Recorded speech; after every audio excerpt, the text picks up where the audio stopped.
제가 오늘 설교를 시작하며 여러분에게 질문을 던지겠습니다. 누군가 세계적인 화가입니다. 1606년에 태어났습니다. 그분의 작품 가운데 니콜라스 돌프 박사의 해부학, 옛날에도 해부학이라는 게 있었어요. 그런데 그 사람들을 해부학을 하는 모습을 정말 이 그림으로 그려내서 한 사람 한 사람 인물화를 만들어 그려냈어요. 그러니까 누구도 생각하지 못하는 천재적인 작가지요. 야경이라는 작품도 만들어냈습니다. 야경의 사람들이 그 장터에서 밝은 모습을 띄운 그 모습들. 그런데 이분은 제조업을 하는 부유한 집 아들로 태어났습니다. 26살 때 결혼했습니다. 엄청난 처갓집도 오지 말로 말 금수저 집안입니다. 그래서 금수저 만나서 세상적인 말로 아주 엄청나게 잘 나가는 사람이었습니다. 거기다가 미술도 워낙 천재적으로 잘 그렸습니다. 그런데 이 땅에 살아가는 어떤 사람도 하나님이 다 그렇게 하나님 필요한 거 주진 않으셔요. 애들을 넷을 낳는데 이 애들 넷 가운데 셋이 어린 시절에 애들이 병 앓다가 다 죽었어요. 그렇게 애지중지 아꼈던 막내 아이가 있었는데 얘도 27살 때 세상을 떠났어요. 그렇게 마지막 희망이라 여겼고 그렇게 키웠던 아이가 27살 때 청년 나이에 세상을 떠난 거예요. 인생은 그렇습니다. 우리 옛말에 어른들이 그런 말 하잖아요. 살만할 때 이제는 살만하다 그런데 가정에 우환이 오고 어려움 오는 거 여러분 알잖아요. 그런데 이분이 이 아픔과 상처를 아내를 또 그 사랑하는 아내가 아이 떠난 지 4년 후에 세상을 떠났어요. 그는 소망이 없어요.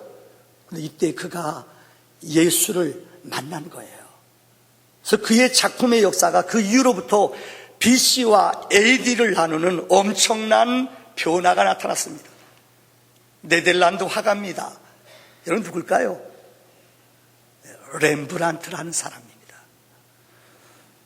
렘브란트는 그 이후로부터 주로 성화를 그렸습니다. 이전엔 초상화를 워낙 잘 그렸기 때문에 귀족들이나 힘 있는 사람들이 그분의 그림을 받으려고 줄을 섰습니다.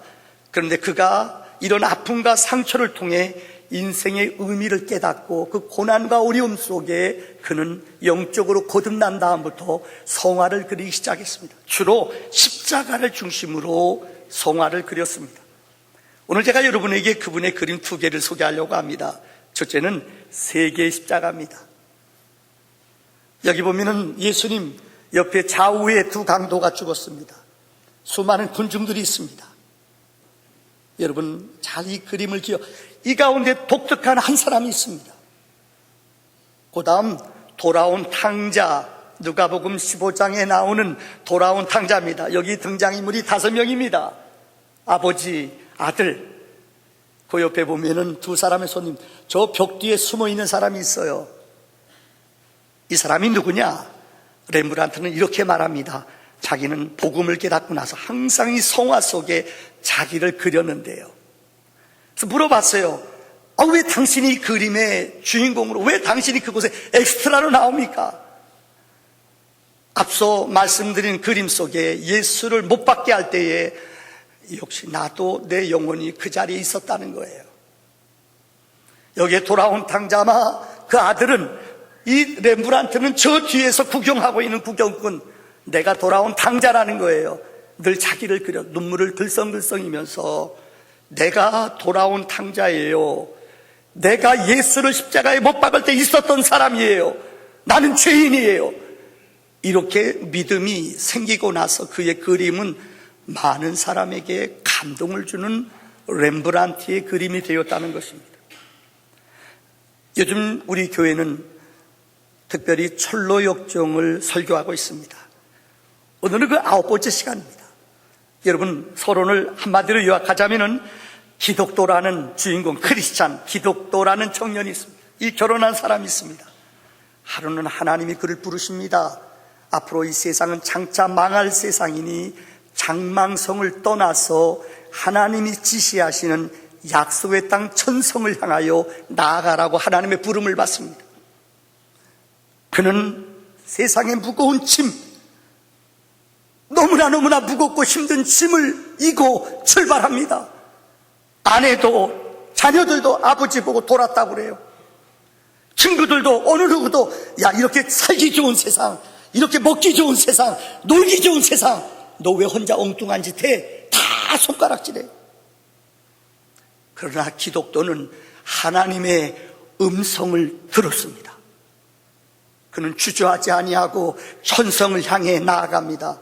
여러분, 우리가 지금 8번 설교한 내용이 뭔지 아세요? 그 길을 따라가다가 절망의 구렁에 빠졌어요.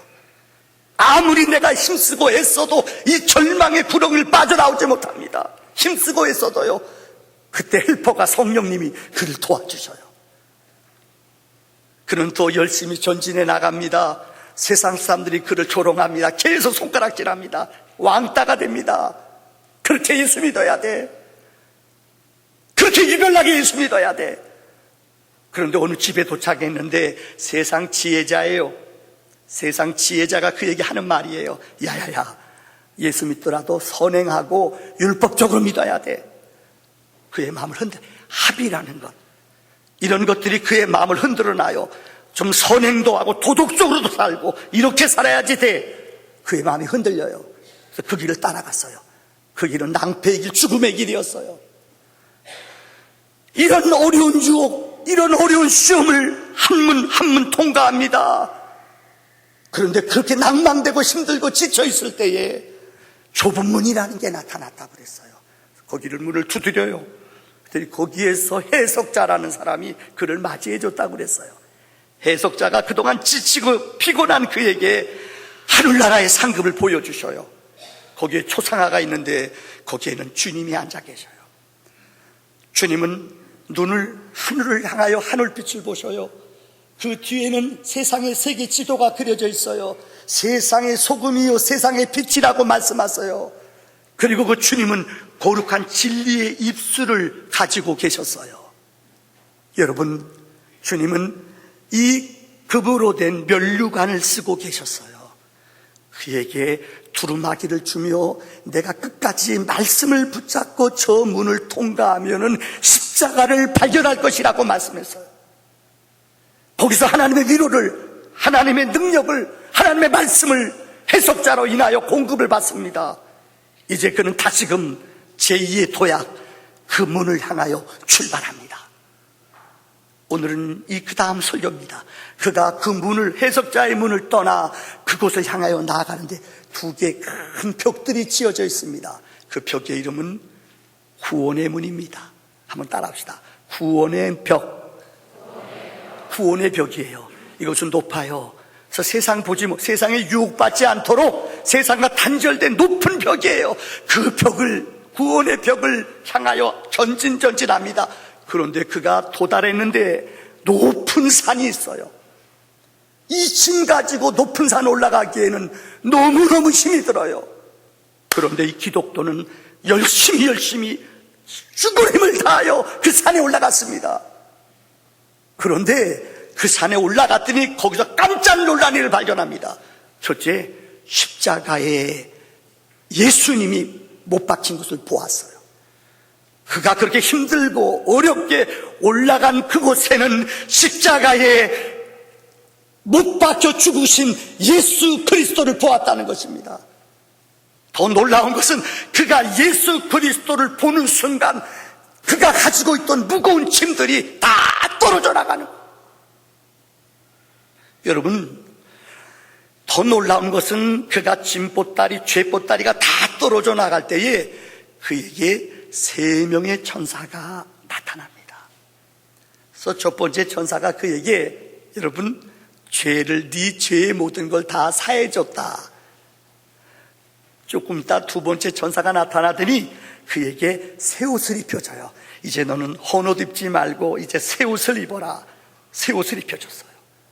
세 번째 천사가 나타나 그의 머리에다가 인침을 허락해요. 머리를 안수를 해줘요. 그래서 인침을 허락하고 그에게 두루마기, 여러분, 두루마리 하나님의 말씀을 그에게 주는 이야기예요. 오늘 저는 여러분에게 천사가 나타나 그에게 주었던 세 가지의 내용들을 여러분에게 다시 말씀드리려고 합니다. 자, 다시 한번 정리합니다. 여러분, 예수를 만나면은, 은혜 받고 성령 받고 거듭났으면은 우리 인생의 여정이 끝났을까요? 아마 철로역정 첫 번째 시간에 제가 여러분에게 설교한 내용입니다. 은혜 받고 세례 받고 거듭났어요. 정말로 다시 태어난 여러분들 새로운 그리스도인이 됐어요. 그러면은 우리의 인생의 여정이, 거듭난 사람은 5분의 1의 인생의 여정을 살았다고 그랬죠. 앞으로 우리가 영적으로 전쟁하며 살아가야 될, 천국 갈 때까지 살아가는 여정은 얼마라고 그랬어요? 5분의 4. 이건 영적인 전쟁을 하며 살아가야 돼요. 이것을 사람들이 놓쳐버려요. 은혜 받고 성령 받고 거듭나면은, 번어게인 되면은 우리 인생의 영적인 전쟁에서 완전히 승리한 줄 알아요. 십자가에서 은혜를 체험했어요. 이걸 신학적인 용어로 기억하세요. D-Day라고 그래요. 예수님 만나고 우리가 영적으로 승리한 것, 보혈의 은혜로 구원받은 것, 이게 D-Day예요. 그런데 하늘나라 갈 때까지 영적인 전쟁을 벌여 십자가에서 이겨야 돼요. 이거를 V-Day라고 그래요. 이게 5분의 4예요. 이걸 우리는 알아야 되는 거예요. 자, 오늘 첫째입니다. 첫 번째, 천사는 그에게 죄 사함을 선포해 줍니다. 우리가 히브리서 11장을 읽으면 11장을 우리는 믿음장이라고 합니다. 거기 나오는 수십 명의 사람들, 아브라함이 믿음으로 살았다, 노아가 믿음으로 방주를 지었다, 모세가 애굽의 영광보다, 애굽의 왕자의 영광보다 자기 백성과 함께 고난받기를 믿음으로 그는 나아갔다. 믿음장이에요. 12장으로 넘어갑니다. 12장으로 넘어가면서 깜짝 놀랄 모습이 나타납니다. 믿음의 선인들, 믿음의 사람들이 딱 천국에 들어갔더니 거기에 허다하게 둘러싼 그 관중 속에 수많은 우리보다 먼저 천국 간 우리의 선배들, 믿음의 선인들, 우리의 믿음의 영적인 선배들이 그 안에 가득 차 있어요. 근데 그들은 두 가지가 있다고 성경은 말해요. 첫째는 무거운 짐을 그들은 모두 다 벗어냈다는 거예요. 얽매이기 쉬운 것들을 다 떨쳐버린 사람들, 죄의 짐, 얽매이기 쉬운 무거운 짐들을 세상의 잡동사니 다 내려놓고 들어가는 곳이 천국이라는 거예요. 여러분, 오늘 첫 번째 천사가 그들에게 말했습니다. 너는 모든 죄법다리 다 내가 내려놓게, 다 내가 해결해 준다. 앞서 제가 설교할 때 렘브란트라는 분을 얘기했죠. 렘브란트는 은혜 받고 나서 그의 모든 성화의 주제들이 십자가예요. 십자가. 여러분, 십자가는 뭡니까? 십자가는 우리의 죄를 능력 있게 사해주는 표징, 능력이 십자가라는 거예요. 늘 말씀드립니다마는 십자가에는 두 가지 뜻이 있다고 그랬습니다. 첫째는 십자가는 동전 앞면, 뒷면하고 똑같다고 그랬어요. 십자가는 하나님의 공의가 나타났어요. 왜 그렇습니까? 죄를 범하면 성경에 죄의 삭은 사망이라고 했습니다. 인간이 죄 지으면 죄의 값을 지불해야 됩니다. 그래서 성경에 보면 죄 지은 사람들은 꼭 짐승을 갖고 와 짐승에게 죄를 전가해요. 짐승이 대신 죽었어요. 그런데 이것은 이래밖에 효과가 없어요. 그런데 이 공의를 이루기 위해서 예수님께서 친히 죄 없는 예수님이 친히 우리를 위해 십자가에 죽으셨다는 겁니다. 이게 하나님의 공의를 이루는 거예요. 설교할 때 제가 그 비유를 여러 번 들었죠. 어느 왕이 하도 백성들이 죄를 많이 범하니까는 어느 누구건 죄를 범하는 사람은 두 눈을 빼어버리겠다. 그런데 그 누가 걸렸어요? 하나밖에 없는 자기 아들이 죄를 범해 잡혀왔어요. 왕자가 잡혀왔어요. 이 아버지가 어떻게 해야 돼요? 약속대로 그 아들의 눈 하나를 빼요. 그리고 잠깐 왕이 그 자리에 내려가서 자기 눈 하나를 빼버렸어요. 이게 공의예요. 죄의 값을 치러야 돼요. 공짜가 없어요. 죄는 보응을 받아야 돼요. 그래서 예수님께서 십자가에 죄 없는 예수님이 우리의 죽으신 것이 십자가의 공의인 줄 믿습니다. 두 번째는 십자가는 하나님의 사랑입니다. 여러분, 성경 로마서 5장 8절에 여러분, 우리가 아직 죄인 되었을 때에 그리스도께서 우리를 위하여 죽으심으로 하나님께서 우리에 대한 자기의 사랑을 확증하셨느니라. 로마서 5장에 보면은 우리 인간들의 모습을 한 4가지로 표현하고 있어요. 죄인이라고 그랬어요. 우리 인간들은 연약하다고 그랬어요. 하나님과 원수됐다고 그랬어요. 한마디로 마귀의 밥으로 살아가요. 마귀에게 잡혀서 마귀가 기뻐하는 일을 해요.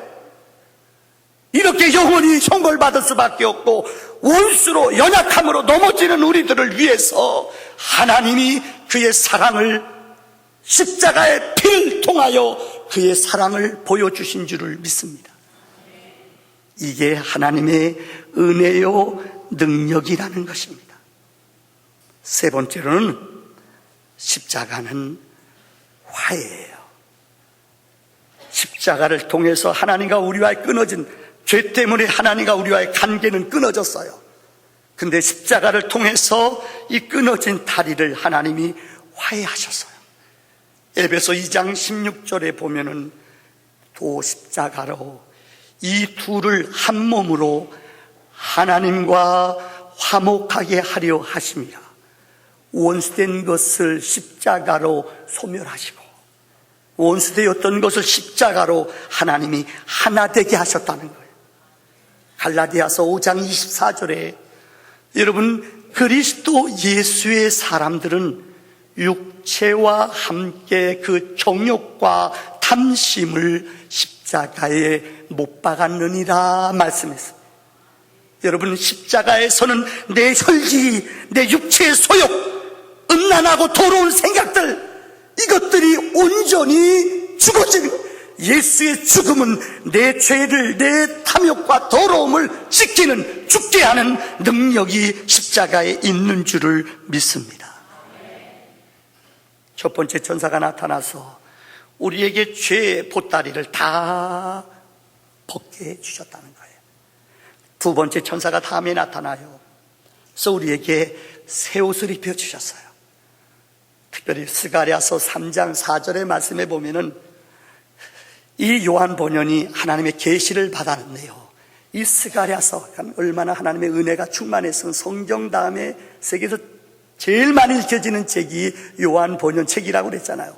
그가 감옥에 12년 동안 있는 동안 하나님이 그에게 성경의 말씀을 하나하나 주셔요. 그래서 책에 보면은 성경 구절이 계속 나와 있어요. 흰옷은 스가랴 3장 4절에 나오는 말씀이에요. 여호와께서 자기 앞에 선자들에게 명령하사 그 더러운 옷을 벗기라 하시고, 또 여호수아에게 이르시되 내가 내 죄악을 제거하여 버렸으니 내게 아름다운 옷을 입히리라 하시기를. 주님을 만나기 전에는 우리는 더러운 옷을 입고 살아요. 우리 옷은 더러웠어요. 근데 주님을 알고 보혈의 은혜와 예수의 거룩한 구원을 맛본 사람은 주님이 우리에게 새 옷을, 아름다운 새 옷을 주신다는 거예요. 여러분, 돌아온 탕자, 누가복음 15장의 이야기지요. 아들이 둘이 있는데 아무래도 둘째 아들이 아버지가 오래 사실 것 같아요. 그러니까 자기에게 올 분깃이 안 올 것 같아요. 아들이 매일매일 아버지를 졸라요. 그래서 아버지에게 자기 분깃을 결국은 얻어내요. 아버지하고 인사하고 세상으로 나가요. 얼마나 세상이 좋은지, 돈이 많으니까는요, 친구들도 많아요. 뭐 여친들도, 여자들도 막 줄을 서서 몰려와요. 매일마다 회식하고 매일마다 놀고 주색 잡기에 빠졌어요. 1년도 못 갔을 거예요. 얼마나 그 주변에 그를 간사하게 꼬이는, 유혹하는 세력들이 많겠어요. 그들에게 마음, 생각 다 뺏겼어요. 1년 만에 다 빈털터리가 됐어요. 먹고 살 게 없어요. 성경은 이렇게 표현합니다. 도저히 먹고 살 것, 친구들 찾아가도, 아는 사람 찾아도 아무도 만나주지 않아요. 돈 없는데요, 이제는 개털이거든요. 누가 그를 만나주겠어요? 그는 돼지가 먹는 돼지 알지요? 유대 사회에서 돼지는 아주 천한 짐승입니다. 먹지 않아요, 그들은. 이 돼지들이 먹는 쥐염 열매, 돼지가 먹는 먹이를 먹었다는 거예요. 얼마나 힘들어요. 인격적으로 무시당하죠. 누구도 그를 돌아보지 않아요. 그런데 그가 번뜩 생각한 게 뭐냐? 아버지를 생각한 거예요. 우리 아버지는 부자야. 아버지가 나를 용서하실 거야. 아버지한테 가면 돼. 마음의 결심을 하고 그 자리에서 일어났어요. 그리고 아버지에게 달려갔다는 거예요. 근데 성경은 말하기를 아버지는 매일마다 문 열어놓고 아들을 알거든요. 아버지는 아들을 너무 잘 알아요. 매일마다 문 열어놓고 기다려요. 근데 어느 날 저기에서 누가 한 사람이 오는 거지가 와요. 아버지는 알았어요. 뛰쳐나가요. 맨발로 뛰쳐나가 그 아들, 냄새나고 더러운 거지인 아들을 뛰어나줘요. 성경은 이렇게 말합니다. 그 아들 목욕을 시키고 아버지는 아들에게 새 신발, 새 옷을, 인장 반지를, 아니 잔치를 베풀어 동네 사람들을 다 초대해서 아들에게 신분을 회복시켜줬다는 거예요. 사랑하는 성도님들, 누가 우리에게 새 옷을 입혀주겠습니까? 누가 우리에게 새 옷을 선물할 수 있겠습니까? 예수 앞에 나오는 모든 자들에게 주님은 의의 옷, 생명의 옷을 우리에게 입혀주시는 줄을 믿습니다. 여러분, 영적으로 에베소 6장 12절에 보면은 우리의 씨름은 혈과 육이 아니라고 그랬어요. 다시 말하면은 예수를 믿고 나면은, 하나님의 자녀가 되고 나면은 우리는 영적인 전쟁을 해요. 혈과 육이 아니에요. 신념과 도덕률과 우리의 의지로 전쟁하는 게 또 넘어져요. 또 자빠져요. 우리의 싸움은 이제는 악한 원수, 악한 영들, 마귀와 사탄과의 싸움이에요. 예수를 믿으면 이제 눈이 띄어요. 아무리 내가 안 하고 싶어도 이 유혹에 또 넘어가요. 왜요? 어둠의 영들이 우리에게 탐욕을 줘요. 음란한 마음을 줘요. 더러운 생각을 줘요. 분내게 해요. 당직게 해요. 수근수근하게 해요. 마귀가 내 안에 들어와 영적으로 싸워요. 이것은 아무리 사람이 인격이 있고 아무리 도덕률이 뛰어나다 할지라도 영적인 전쟁은 승리할 수 없어요. 영적인 전쟁의 이기는 비결은 13절부터 17절까지 바울은 말했어요. 하나님의 의의 옷, 하나님의 전신 갑주를 입으라고 말해요. 17절에 보면은 구원의 투구를, 14절의 말씀에 보면은 아십니까? 우리에게 여러분 진리의 허리, 말씀이 진리예요. 진리의 띠를 띄어라. 의라는 흉배를 내 가슴에 붙여라. 여러분, 이뿐만이 아닙니다. 우리에게 정말로 하나님이 주시는 믿음의 방패, 복음의 신, 또 오른손에는 말씀, 성령의 검, 이 하나님의 전신갑주의 옷을 입어야지만이 우리는 악한 영을, 마귀를 분별할 수 있고 그들과 싸워 이길 수 있는 줄을 믿습니다. 무슨 옷이요? 하나님의 전신갑주를 입을 때에 우리는 영적으로 승리하는 줄 믿습니다. 마지막 결론 세 번째입니다. 세 번째, 전사가 찾아와서 그에게 머리에다 인을 쳐요. 인을 친다는 말은 너는 내 소유다, 너는 내 주권, 내가 너를 다스린다. 우리의 주인이 하나님이신 거예요. 그래서 베드로서에 나오잖아요. 너는 택한 족속, 왕같은 제사장, 거룩한 나라, 하나님의 소유된 사람. 예수를 믿으면 우리는 하나님의 자녀가 되어 하늘나라 하나님에게 속한 사람이 되어, 그래서 인침을 허락했다는 것은 너는 이제 내 거야, 너의 주인은 나야. 하나님 우리에게 인침을 허락했어요. 에베소 1장 13절의 말씀에 보면은 그 안에 너희도 진리의 말씀, 곧 너희의 구원의 복음을 듣고 그 안에 또한 믿어 약속의 성령으로 인치심을 받았으니, 예수를 믿는다는 것은 성령으로 하나님이 우리를 인치며 성령의 능력으로 우리를 붙잡으며 성령이 동행하는 하나님의 사람인 줄 믿습니다. 성령으로 인쳐주셔요. 두 번째, 그에게 뭐예요? 하나님의 말씀을 줘요. 앞으로 얘기했죠. 은혜 받고 거듭나도 갈보리에서 십자가의 죄가 모든 게 해결돼도요, 구원의 감격을 맛봐도요, 앞으로 우리 살아나가는 인생의 여정, 5분의 4의 여정, 이거 힘들어요. 우리의 능력, 우리의 힘으로 못 나가요. 늘 누가 우리를 도와줘야 돼요? 두루마리 하나님의 말씀이 나를 인도해주고 나를 보호해주고 나를 지켜주셔야 돼요. 디모데후서 3장 16절에 성경은 뭐라고 그래요? 모든 성경은 하나님의 감동으로 된 것으로 교훈과 책망과 바르게 함과 의로 교육하기에 유익하다.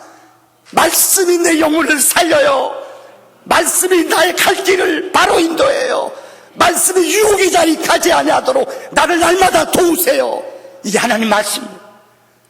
시편 119편 105절 말씀 기억하시죠? 주의 말씀은 내 발의 등이요 내 길의 빛이다. 말씀의 인도. 그래서 우리가 자꾸만 제자 훈련을 하고 암송을 하고 집지를 매일매일 해야 되는 거예요.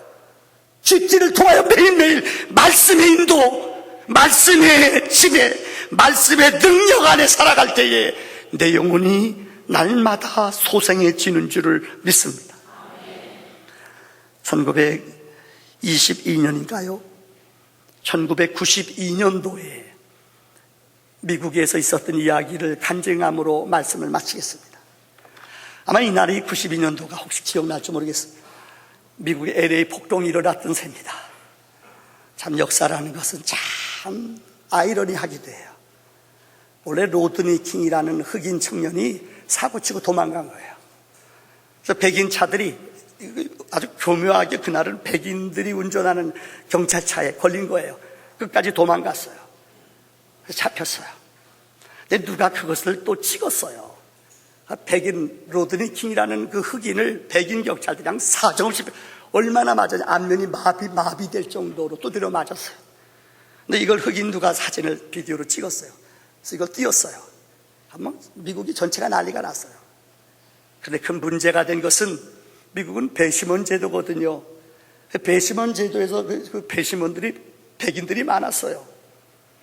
그래서 이 경찰들이 그렇게 때렸는데도 안면 마비가 돼서 불구자가 될 정도로 두드려 맞았는데도 무죄가 됐어요. 그러니까 흑인들이 난리가 났어요. 오늘 2부 예배 때 미국에 사시는 우리 교포, 우리 성도님, 우리 교회에 나오신 분이 있어요. 아마 미국은 백인들이 여러분 알다시피 아마 15%밖에 안 될 거예요. 히스파니, 다른 족 60-70%는 백인들이에요. 그러니까 트럼프가 백인들을 도와준다. 그러니까 백인들이 막 그냥 정신 못 차리잖아요. 그런 얘기는 더 하지 않겠습니다. 난리가 났어요. 흑인들이 뭐 어떻게 서러운데 어디다 뭐 터뜨릴 수 없잖아요. 그게 92년도예요. 근데 그 해에 LA에서 우리 한인들 모여 사는 타운이 있어요. 진짜 거기 가면 다 간판도 다 한국이에요. 뭐 한국에 온 것 같아요. 그런데 그때 바로 그 사고 나고 한 2달 만에 55살 되시는 두순자라는 분, 미국에 이민 가지 10년 됐어요. 이분이 미국에 가면 우리 한국 사람 유대인들이 했던 거 요즘 다 하거든요. 리코라는 게 있어요. 우리말로 말하면 소매점이에요. 술도 팔아요. 거기는 거의 현금 거래가 돼요. 그러니까 캐시, 세금 안 내는 곳이에요. 그러니까 이것도 유대인들이 그래서 돈 벌었거든요. 24시간에요. 근데 리코를 10년 동안 해서 돈을 많이 번 두순자라는 분이 계셨어요. 근데 어느 날 저녁 늦은 시간에 흑인 학생이 그곳에 와서 물건을 사는 거예요. 그 흑인 고등학생이 물건을 사다가 음료수 1불 90센트 밖에 안 되는 거예요. 그거를 자기 백에다 슬쩍 넣는 걸 봤어요. 쫓아나가서 그냥 그 학생을 그냥 딱 덜밀 잡은 거예요. 이 도둑 그랬다는 거예요. 그러니까 이 아이가 힘이 세니까 흑인 아이가요, 학생이 이 두순자라는 그 55살 먹은 우리 교포 아주머니랑 딱 얼굴을 탁 때린 거예요. 그러니까 얼굴 맞고 정신을 잃었대요. 화가 나니까. 미국은 웬만한 가게들마다 총이 다 있어요. 뭐 여러분한테 총기 뭐 지금 사고 나도 계속 있잖아요. 이 두순자, 이 55살 먹은 아주머니가 열받았어요. 총을 가지고 쫓아가 뛰어나가는 그 아이를 그냥 가격했는데 머리에 직통해서 죽었어요. 여러분, 이 흑인들이 백인들한테 뜯어맞고 이거 뭐 어디 가서 화풀이 할 데가 없는데 이것을 일부러 TV 방송에서 그냥 이 공방송에서 그냥 비춰버린 거예요. 계속 흑인들이 테러하는 이 사람들, 갱들이 모여온 거예요. 그래서 한국에 있는 이 한국 타운에 있는 한국 집들을 전부 다 불사르기 시작했어요. 6일 동안 거의 여러분들 무방비 상태예요. 주 군사들이 6천 명 군들이 모였지만은 방치했대요. 참 막 가슴 아픈 힘이 없으니까 그렇죠. 막 테러하고 부시는데, 제가 얼마 전에 말씀드린 거 기억할지 모르겠어요. 제가 LA에 한번 갔다가요, 깜짝 놀랐어요. 그렇게 폭동, 우리나라 한인타운이 거의 다 전멸되다시피 완전히 초토화됐어요. 불나고 가보니까 막 그때 엉망이에요. 그런데 두 집이 불이 안 났대요. 하나는 그 LA 영락교회의 안수 집사님 집이에요. 근데 그분은 그 나라에 온 지 15년, 슈퍼하는 집인데 15년 됐대요. 근데 흑인 애들이 계산이 잘 모르고 게을른 건 있어요. 그런데 그 흑인 마을에서 내가 일하니까는 흑인 아이들을 내가 회사에서 틀리고 도둑질해가도 계속 그들을 썼대요. 더 놀라운 것은 자기가 10의 1초는 항상 그 흑인 학생들 장학금을 위해서 자기가 기부를 했대요. 이게 소문이 나잖아요. 그러니까 그 사람, 흑인 아버지, 어머니, 그 친척들이 와서 여기는 내 친구네 집이라고 오지 말라고 끝까지 지켜줬대요. 말씀을 정리합니다. 여러분, 사실 미국 가서 이민해서 아메리칸 드림을 이룬 사람들, 정말 여러분 상상을 초월할 정도로 여기서 학력 스펙 있는 사람들 많이 갔잖아요. 그거 다 버려버리고 24시간 열심히 일해요. 우리 집안의 큰 집의 형님도 그곳에 슈퍼 세계에서요, 돈밖에 몰라요. 근데 이 아이들이 검은 흑인들이 와서 총 쏴서 총 3발 맞았어요. 그 많은 재산 다 날아갔어요. 우리 사촌이에요. 그 많은 재산 슈퍼 크게 했대요. 근데 그게 훅 한 번에 날아갔어요. 근데 왜 그랬느냐? 그동안 아메리칸 드림이 일어나고 돈만 그냥 뭉쳐지는데 정신없어. 돈 벌면은 이들이 다 어디 가는 줄 알아요? 백인들 촌에 가요. 학군 좋은 데로 다 이사가 버려요. 왜요? 여기서 돈만 벌었지 여기 사는 사람이 없어요. 근데 아까 얘기했던 LA 영락교회 안수 집사님은 그 동네에 같이 살았다는 거예요. 그러니까 그들이 인정해줘요. 그러니까 자기네들이 지켜줬다는 거예요. 그동안 우리들이 너무나 그들을 돌보지 않았어요. 교회가 요즘 세상으로부터 많은 지탄을 받습니다. 성도님들, 부끄러운 얘기예요. 왜요? 우리가 우리만의 교회, 내 교회로만 알고 우리만 먹고 우리만 잘 살아요. 적은 도시지만 우리는 우리 교회에서도 열심히 나누려고 합니다. 노숙자들, 우리 주변에 가난한 분들, 어려운 분들, 이들을 누가 돌봐야 돼요? 아마 우리가 욕먹는 이유 가운데 하나도 우리가 너무나 그들에 대해서 시선을 그들에게 주목하지 않았다는 거예요. 그러니까는 그런 아픔을, 상처를 당했어요. 여러분, 제가 설교를 준비하다 봤더니 3, 4년 동안 이거 폐허된 도시 회복했지만은 1년 걸려서 회복했지만 그때 한 780억 한국 사람들이 손해봤대요. 한국 돈은 780억이요. 이거 어마어마한 돈 아니에요. 그런데 건물을 다시 회복했는데 흑인들이 오지 않더래요. 이게 비극 아니에요. 다시금 시작하려고 했지만은, 다시 기초를 놓았지만은 손님들이 안 와요. 이거 어떻게 해요? 그런데 여러분, 6년 후에 사건 하나가 터졌습니다. 오늘 제가 그 얘기를 하려는 거예요. 윤원준이라는 청년이 정말 5대째 예수 잘 믿는 집안 아들이에요. 명문대학 졸업하고 미국으로 유학 갔어요. 인디애나주에서 이 학생이 그 인디애나 감리교에서 열심히 봉사, 교사도 하고 열심히 대학원 미국에서 인디애나주 마치고 박사를 공부하는 청년이에요. 이 청년이 학교에서 공부하고 저녁 때 나오는데 백인 우월주의였던 청년 아이가 벤자민 스미스라는 학생이 총을 가격하는데 이 아이가 그냥 즉사했어요. 머리 맞아 즉사해 죽었어요. 얼마나 비극이에요. 그런데 그 집안형, 이 집의 아들이 윤원준 아들 하나밖에 없는 아들이에요. 여러분 생각해 보세요. 하나밖에 없는 아들이 미국 가서 박사 공부하고 있는데 그 집에는 이 집이 꿈이고 소망이에요. 근데 그 아들이 총 맞아 죽었어요. 그 젊은 아이한테, 백인 우월주의한테요. 그런데 그 사촌 형이었던 박승호라는 사람이 미국에서 목회하는 목사예요. 미국 저녁에 예배드리는 상황이 공영방송에서 쫙 나갔어요. 그때 박승호라는 사촌 형이 미국의 이 법무부 장관도 참석하고 뭐 정치인도 많이 참석했어요. 그때 이 박승호라는 목사가 이런 설교를 했다고 합니다. 원고를 제가 읽어드리겠습니다. 나는 오늘 가족을 대표해서 예수 그리스도의 이름으로 내 사촌을 죽인 벤자민 스미스를 용서합니다. 그리고 내 사랑하는 가족의 꿈을 빼앗아가고 아우의 피를 흘리게 한 이 미국을 예수 그리스도의 이름으로 용서합니다. 왜냐하면 예수님은 용서를 위해 오셨기 때문이고 우리는 예수님을 우리의 주님, 우리의 구세주로 믿는 가족이기 때문입니다. 그 부모님들이 얼마나 흐느꼈겠어요. 동영상 들어가 보세요. 미국 전역에서 한 달 동안 어마어마한 성금들이 들어왔대요. 근데 엄마 아빠가 이 돈을 인디애나주에다 아들의 이름으로 장학금으로 기증을 다 해버렸어요. 그 이후로부터 누군가 시키지 않았어요. 누군가 얘기하지 않았어요. 그렇게 몇 년 동안 한국 한인타운이 죽어갔는데 이 일 이후로 손님들이 다시 모이기 시작했대요. 용서는 생명을 줍니다. 여러분, 용서는 하나 되게 합니다.